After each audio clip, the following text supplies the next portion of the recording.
जय भीम. आपलं सर्वांचं समता पर्व या चॅनलवर स्वागत. माझ्याबरोबर कोण आहे माहिती आहे? दिल्लीच्या दरबारात जिने एक वाक्य म्हटलं. ती म्हणाली, वाल्मिकी समाजामध्ये रामायण लिहिणारा हा वाल्मिकी आहे आणि आम्ही त्या वाल्मिकी समाजामध्ये जन्मलो. मग जर आम्ही या समाजात जन्मलो तर आम्ही साफसफाईचं काम का करायचं? असा सवाल दिल्लीच्या दरबारात विचारणारी मुलगी म्हणजे डॉक्टर कोमल, JNUमध्ये शिकणारी, ही आज आमच्या समता पर्वला भेट द्यायला आली आणि तिने इथलं समता पर्वचं ग्राउंड आणि यवतमाळच्या लोकांना तिच्या वैचारिक प्रबोधनानं मंत्रमुग्ध केलं. अशी डॉक्टर कोमल. जय भीम. जय भीम. जय भीम, हुल जोहार, जय फुले. धन्यवाद आपका यहाँ पर एक ऐसा कार्यक्रम, एक ऐसा स्टेज देने के लिए जहाँ पर यहाँ के लोग, यहाँ का समाज पूरा जागरूक है और ऐसे विचार सुनने समझने के लिए आप ऐसे कार्यक्रम रहते हैं समता पर्व में, जहाँ पर बाबा साहब के विचारों को लेकर डिस्कशन होता है और आपने मुझे अवसर दिया बोलने के लिए. मैं बहुत आभारी हूँ आप. कोमल जी, जब मैंने पत्रिका पढ़ी तो वो पत्रिका में आपका नाम था डॉक्टर कोमल, बस इतना ही था. मतलब उसके आगे पीछे होता है ना, जैसे मैं प्रिया वाकड़े हूँ. हाँ. तो आप सिर्फ डॉक्टर कोमल, तो ये क्या है इसके बारे में?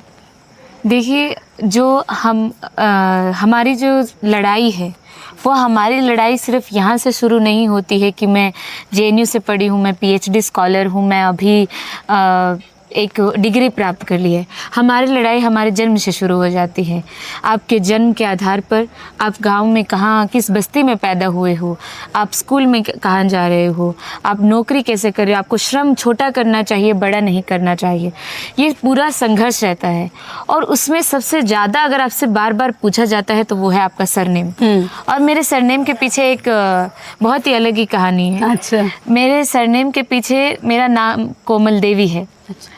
तो मेरे जो स्कूल में जब मैं 7th 8th क्लास में थी तो स्कूल में जो है एक अपर कास्ट का जो टीचर था वो बोला कि ये SC जो ये गर्ल्स हैं, ये लड़कियां हैं, इनके पीछे सरनेम क्यों नहीं है?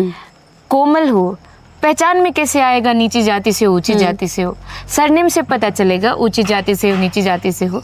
तो मेरे पीछे उन्होंने देवी लगाया, मेरे दोस्तों के पीछे किसी के पीछे कुमारी लगाया. अच्छा. किसी के पीछे रानी लगाया, ताकि उनकी पहचान ये दिखा दी जाए कि चाहे वो कहाँ से कहाँ तक पहुँच जाए, उनके सरनेम से उनको जाना जाएगा. क्योंकि सरनेम से वो देखना चाहते हैं कि आप नीची जाति से आ रहे हो, आप ऊंची जाति से आ रहे हो.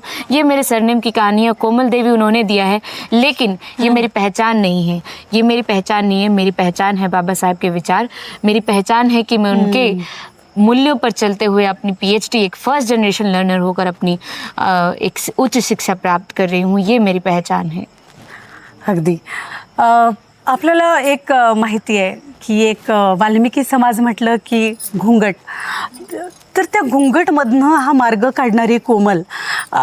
तो मला एक प्रश्न पड़तो है कोमल, मुझे एक सवाल है आपसे कि एक वाल्मीकि समाज में घूंघट प्रथा होती है और कभी भी अभी तक घूंघट है. मतलब हमारे यवतमाल अगर ज़िले में देख ले या मेरे घर के बाजू में ही घूंघट प्रथा है, तो अभी तक ये घूंघट प्रथा तो कहीं की चली गई है, लेकिन अभी भी वाल्मीकि समाज में दिखती है. तो वो आपका सफ़र कैसा रहा? देखिए, जो ये घूंघट प्रथा है, ज़रूर नहीं वाल्मीकि समाज ये महिलाओं को पीछे करने, ऐसी इसको परंपरा बोल दिया जाता है. वो परंपरा जिसमें आपको बोल दिया जाता है कि महिलाओं को घूंघट में रहना है. और ये वाल्मीकि ने महिला नहीं, भारत की महिलाएं. और हरियाणा में तो घूंघट प्रथा सबसे ज़्यादा है. चेहरा ढक के रखना पड़ता है. आवाज़ तो बोलने की दूर की बात है, आप चेहरा तक दिखा नहीं सकते अपने पब्लिक में. और महिलाओं का संघर्ष ज़्यादा इसीलिए है क्योंकि ये नहीं है कि सिर्फ वो महिला है, उसका जेंडर ही नहीं, वो किस जाति से आती है. अगर दलित जाति से आती है तो वो एक श्रम होगी, एक मजदूर होगी. और दलित जाति से आके एक गरीबी से आती है तो उसके और संघर्ष होंगे. तो कास्ट, क्लास और जेंडर, ये सब लेयर्स मिलके हमारे डिस्क्रिमिनेशन, हमारे एक लेयर स्ट्रक्चर होता है. तब जाके महिला इन सब लेयर से पार होके एक आवाज़ बोलना शुरू करती है.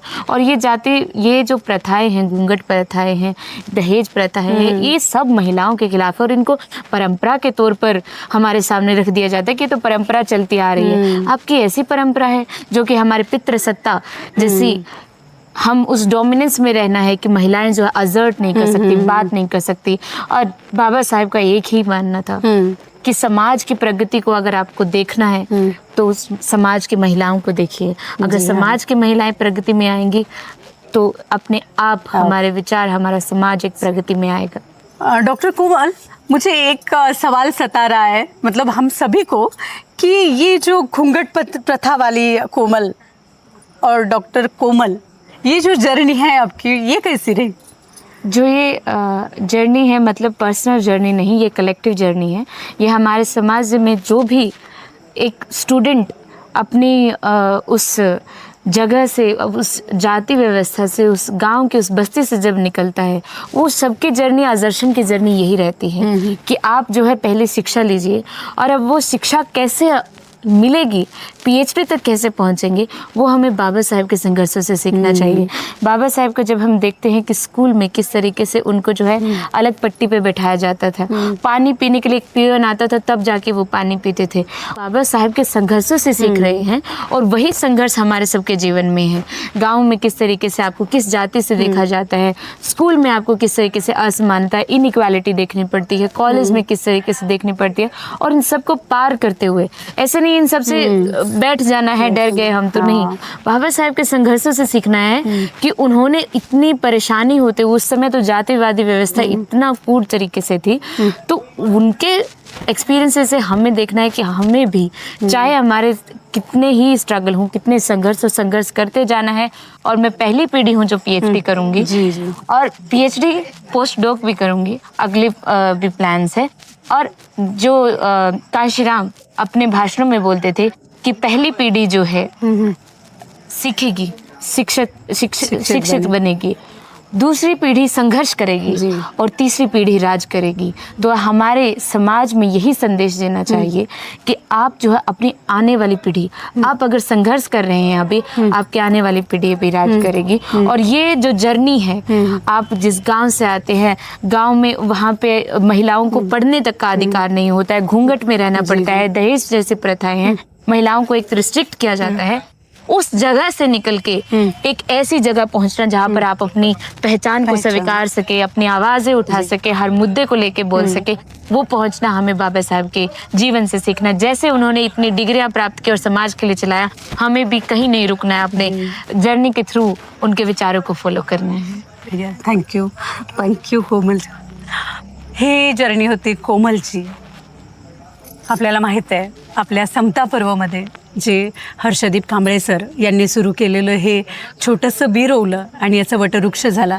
कोमलच्या या प्रबोधनाने खरंच यवतमाळकर फार भारावून गेले। ऐकणाऱ्या प्रत्येक श्रोत्याला वाटतंय की माझी मुलगी अशीच व्हावी। ही एक अचीवमेंट आमच्या समता पर्वला आज कोमलच्या माध्यमातून मिळाली। कोमल, जय भीम। बहुत अच्छा लगा आप आए और आपका अमूल्य वेळ, अमूल्य समय हमें दिया। Thank you. जय भीम, जय फुले।